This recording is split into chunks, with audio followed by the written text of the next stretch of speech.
मैं कहता आँखों की देखी, तो कहता कागज की लेखी, तेरा मेरा मनवा एक कैसे हो रे.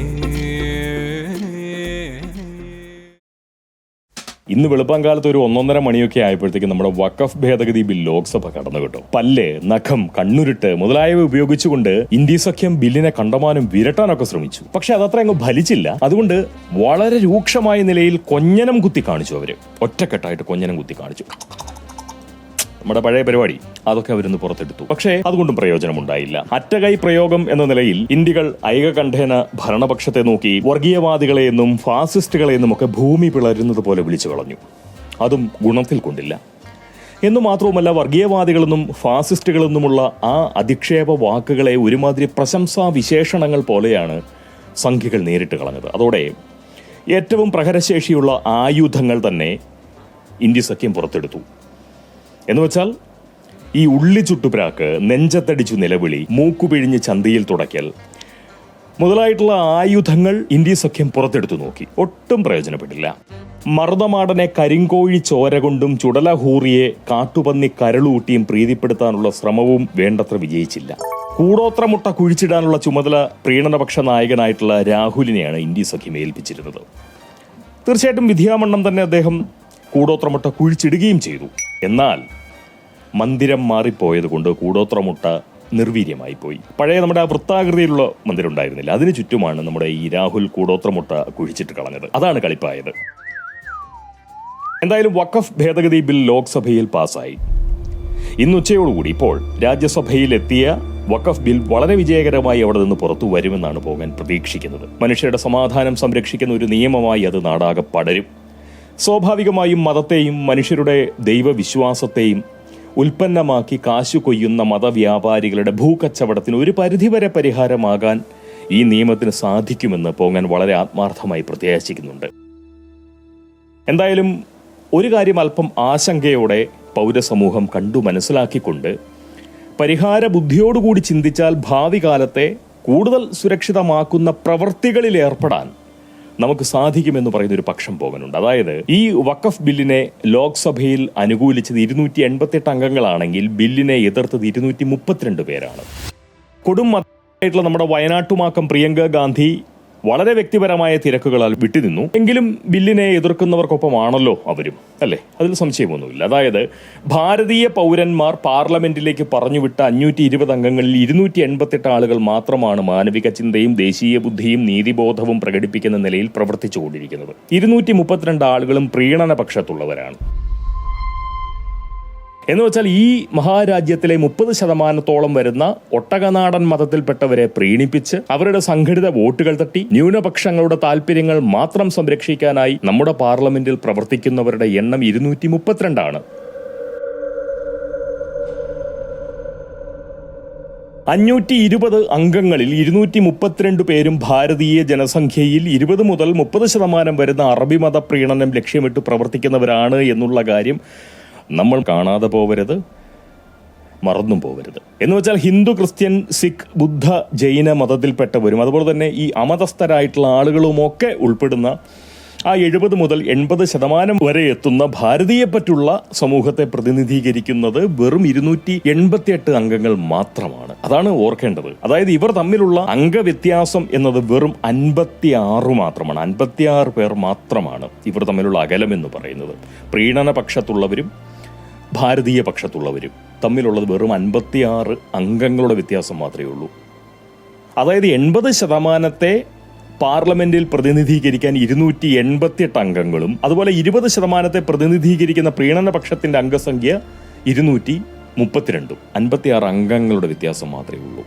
അതായത് 80% പാർലമെന്റിൽ പ്രതിനിധീകരിക്കാൻ 288 അംഗങ്ങളും 20% പ്രതിനിധീകരിക്കുന്ന പ്രീണനപക്ഷത്തിന്റെ അംഗങ്ങളായി അവിടെ പാർലമെന്റിലുള്ളത് 232 പേരും.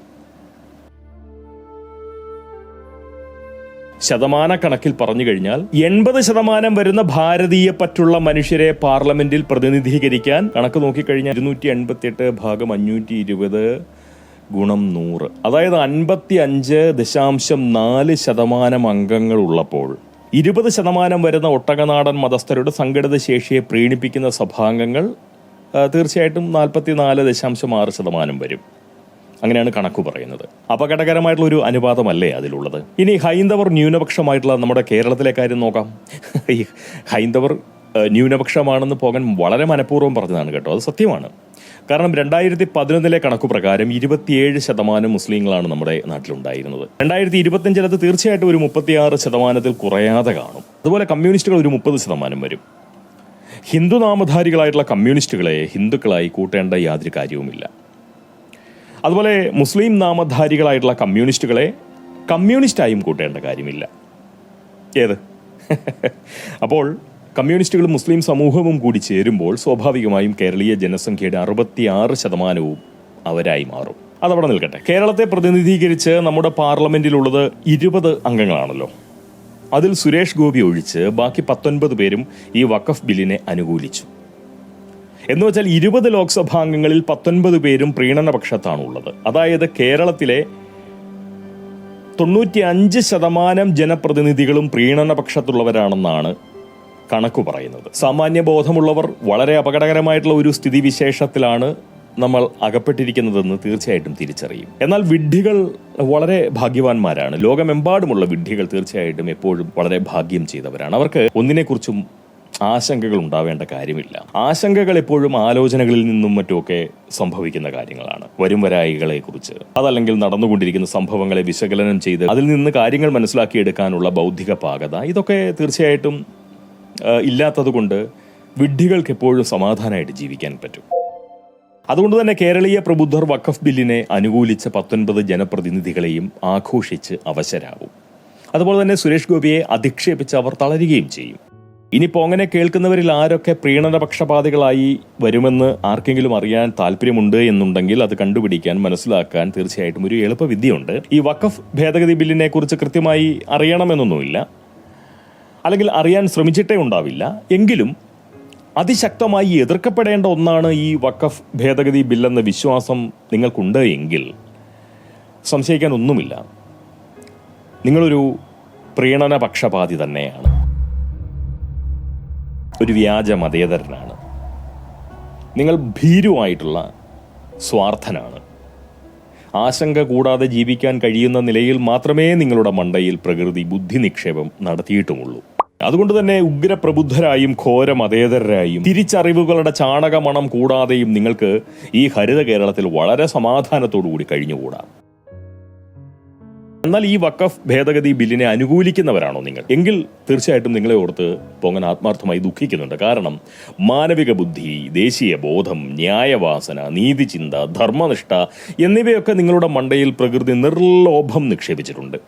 അതുകൊണ്ട് തന്നെ നിങ്ങൾക്കൊരിക്കലും ഒരു പ്രീണന പക്ഷപാതിയാവാൻ സാധിക്കില്ല.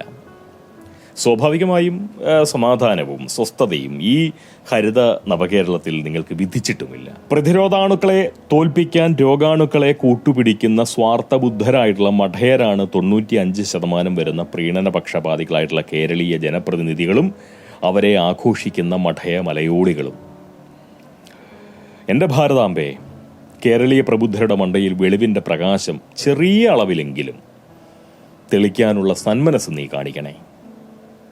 തീർച്ചയായിട്ടും പോകൻ ഈ സംസാരം ഇവിടെ നിർത്തുന്നു. 2025 നമുക്ക് ഇത്തരം ഒരു വിഷയത്തിൽ ആശങ്കയോടുകൂടി സംസാരിക്കേണ്ടതായിട്ടുള്ള സാഹചര്യമുണ്ടെങ്കിൽ എന്ത് കഷ്ടമാണ് കാര്യങ്ങൾ. ഒന്നാലോചിക്കണം. ഇസ്ലാം മതം ഭൂമിയിൽ ജനിക്കുന്നതിന് മുന്നേ തമിഴ്നാട്ടിൽ പടുത്തുയർത്തപ്പെട്ട ക്ഷേത്രം പോലും ഈ വഖഫ് ഭൂമിയിലാണ് നിലകൊള്ളുന്നതെന്ന് പറഞ്ഞു കഴിഞ്ഞാൽ, എന്ന് മാത്രമല്ല നമ്മുടെ മഹാരാജ്യത്തെ പാർലമെന്റ് മന്ദിരം പോലും വഖഫ് ഭൂമിയിലാണ് എന്ന് വഖഫ് ബോർഡ് പറഞ്ഞത് 1970. Fraud, I'm a fraud, call me a liar, a true side.